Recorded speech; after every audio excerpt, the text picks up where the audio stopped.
চট্টগ্রামের বাঁশখালী উপজেলার কুরিয়া ইউনিয়নে বরুমচড়া এলাকায়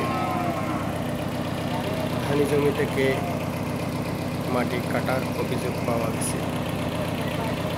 বিষয়টি নিশ্চিত করে আমাদের প্রতিনিধি সরেজমিন পরিদর্শন করেছেন। সরেজমিন পরিদর্শনকালে মাটি যারা কাটছে তারা জানাচ্ছেন উপজেলা পরিষদ থেকে বা উপজেলা নির্বাহী অফিসার থেকে মৌখিকভাবে অনুমতি নিয়েছে। সাধারণ মানুষ বলতেছে মৌখিক অনুমতি নিয়ে এত বড় প্রজেক্ট কীভাবে করা যায়। বিষয়টি আরও পরিষ্কার হওয়ার জন্য আমাদেরকে নিয়ে যাচ্ছি সরাসরি যিনি মাটি কাটছে তার সাথে আমরা এখন কথা বলবো।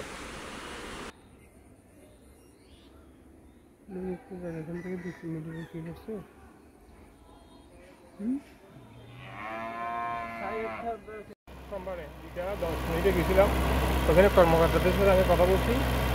আমাকে জিজ্ঞেস করছে জমিটা কীরকম। আমি যে এরকম আগে পানি ছিল, পানি এখানে ডোবা পানি, আপনি যদি সংস্কার করেন তাহলে চারপাশে মাটি দিয়ে ইয়ে করবেন, কিন্তু মাটি বিক্রি করতে হবে না, মাটি কোনো কারণে নেওয়া যাবে না, আপনি আপনার কাজ করতে পারবেন।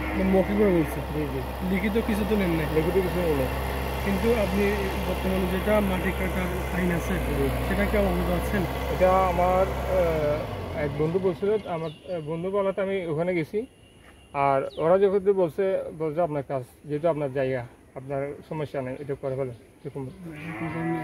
আপনি এসে লিখিত একটা কাগজ অনুমোদন নিতে হবে। তাই তো, মানে মাছ ধরতো এখান থেকে, মানে পানি ফেলে তারপরে মাছ ধরে ইয়া করতো।